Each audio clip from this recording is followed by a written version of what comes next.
In this video tutorial, you will learn how PHP works with HTML forms to collect, process, and display user-submitted information.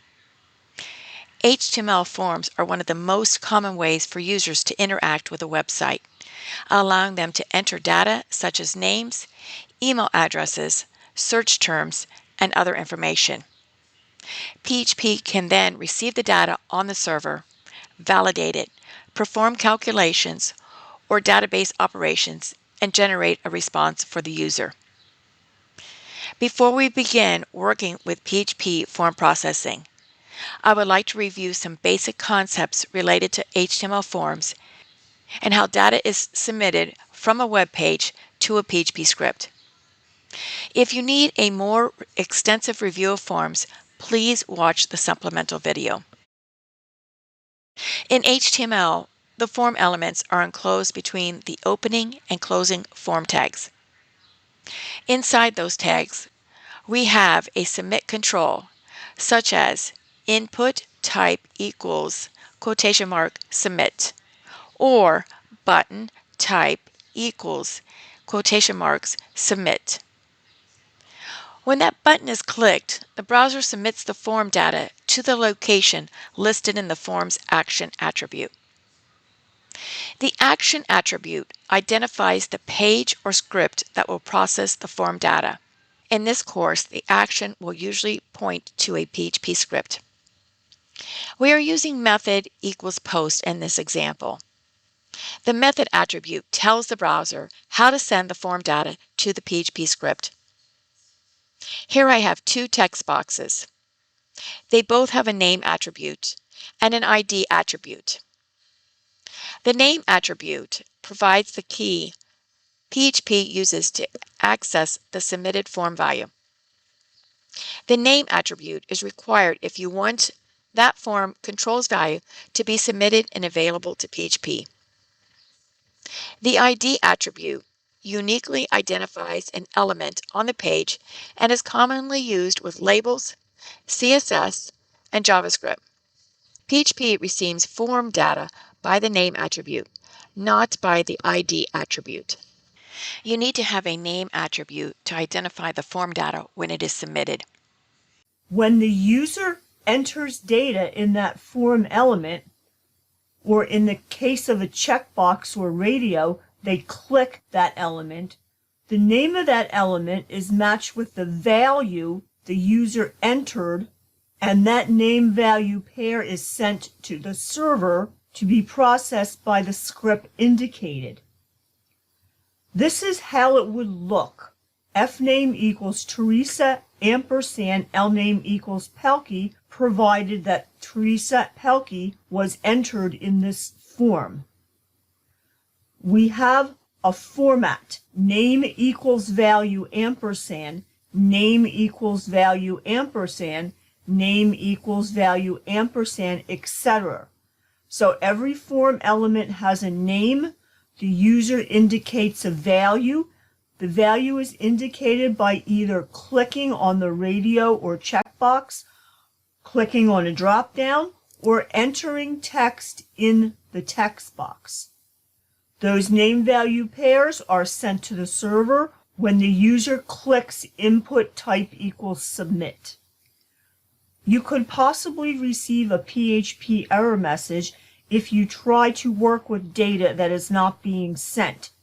Therefore, it is important to use HTML5 form validation to make sure that the user fills out the form correctly so that we can use the data being sent. You can also check these form elements using PHP.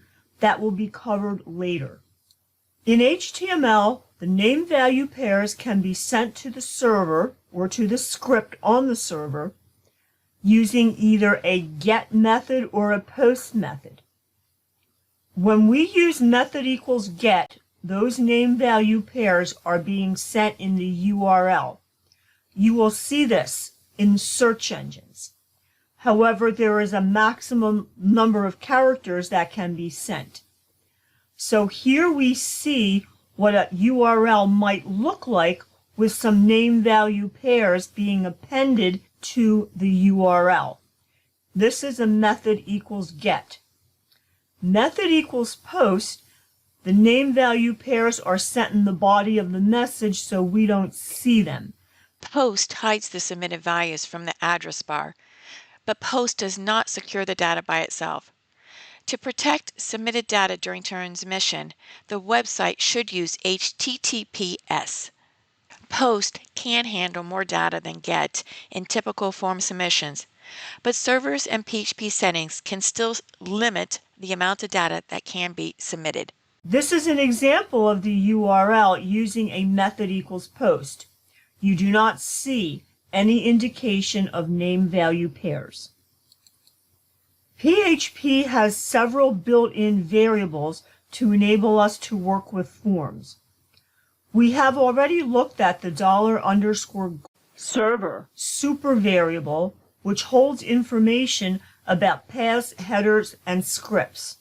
Technically, this is an array that contains various elements. One of those elements is the request method. So here we see how we could return the request method or test for the request method if we wanted to.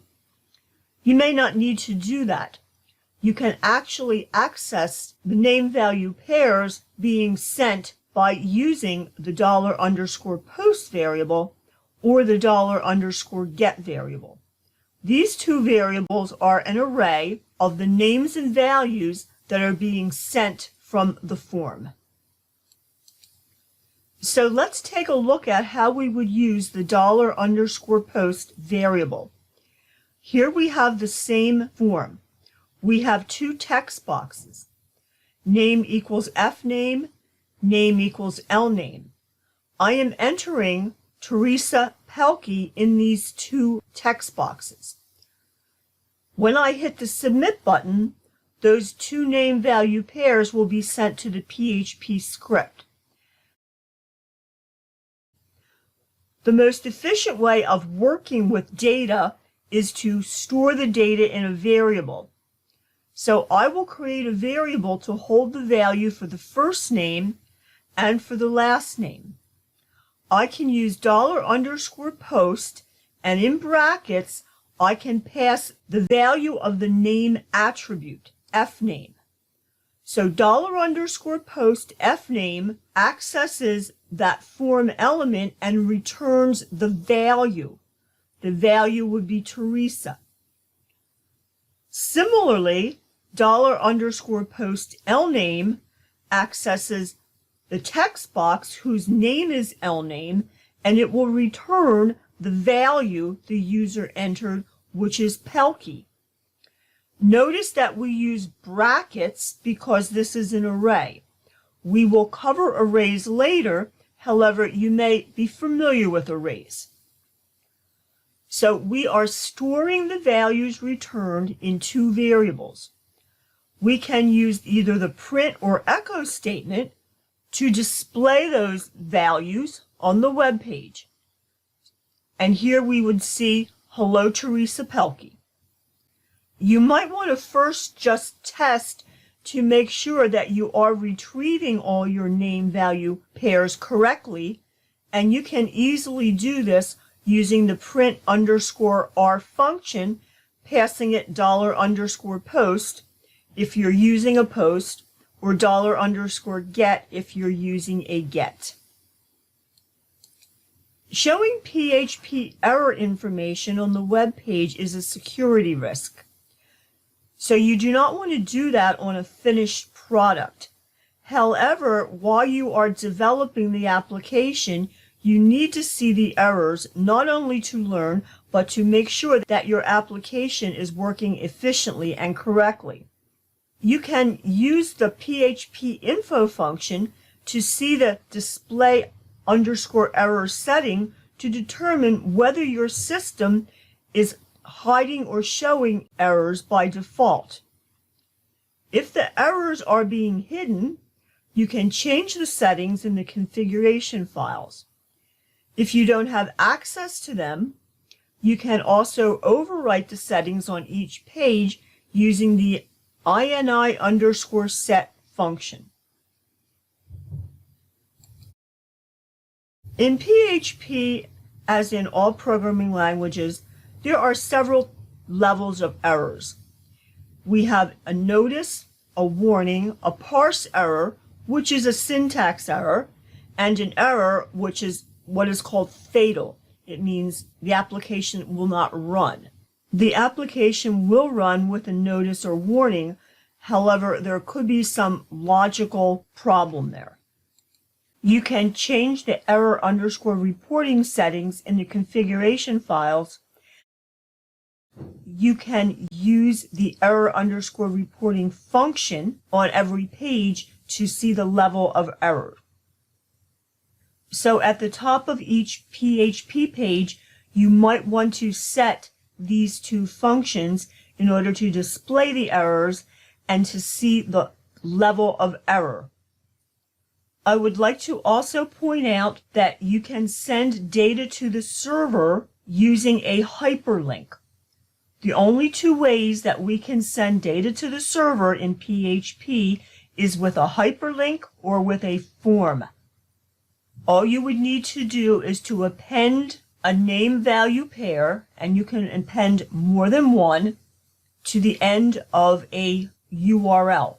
This is commonly referred to as a query string. However, it must be accessed using a GET, since it will be shown in the URL of the browser.